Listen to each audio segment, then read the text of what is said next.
உங்களை மாதிரி ஆசைப்பட்டு முதலமைச்சராக வந்தவன் இல்ல. நான் காலம் என்னை இறக்கி விட்டுச்சு.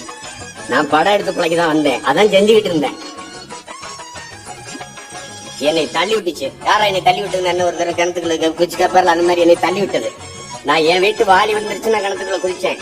மூழ்கி போகும்போது என் பரம்பரையே உள்ள கிடக்குன்னு தெரிஞ்சு அப்புறம் இந்த வேலையை நான் செய்ய வேண்டியது வந்துச்சு. புரியுதுன்னு நினைக்கிறேன். அதனால இது நான் விரும்பி வந்ததல்ல, காலம் எனக்கு கையளித்த கடமை. வரலாறு எனக்கு வார்த்தை கொடுத்த மாபெரும் பொறுப்பு.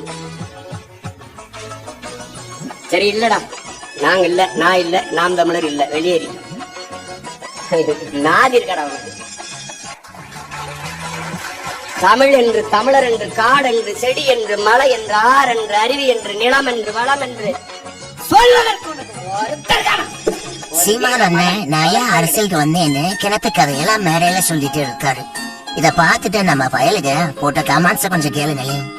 இத பார்த்த ஒருத்தர், அத போப்பா அப்படி ஒரு மனிதன்ல திறன் நிதி வாங்குற திட்டன்று முதல்ல உடைச்சு பேசிருக்காப்புல.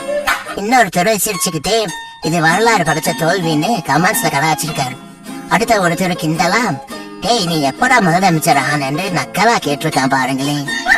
இன்னொருத்தர் கோவத்துல கிணத்துக்குள்ள விழுந்து அப்படியே செத்துற வேண்டியதானா, எதுக்குடா வந்து எங்க வீர வாங்குறேன்னு பஞ்ச் அடிச்சிருக்காரு. அடுத்த புள்ள நொந்து போய் யாரா நீ, இதெல்லாம் யாரா உங்ககிட்ட கேட்டாண்டு தலையில அடிச்சுக்கிருப்பான். கடைசியா ஒருத்தர் கதைகளின் மன்னன் எங்கள் அண்ணன் நாமக்கடி சீமான் வாழ்ந்து வாழ்க்கை முடிச்சிட்டாரு. இந்த மாதிரி கமெண்ட்ஸ் வீடியோ பார்க்க நம்ம பப்ளிக் வாய்ஸ் சேனல்ல மறக்காம ஃபாலோ பண்ணிக்கங்க பயலுங்களா.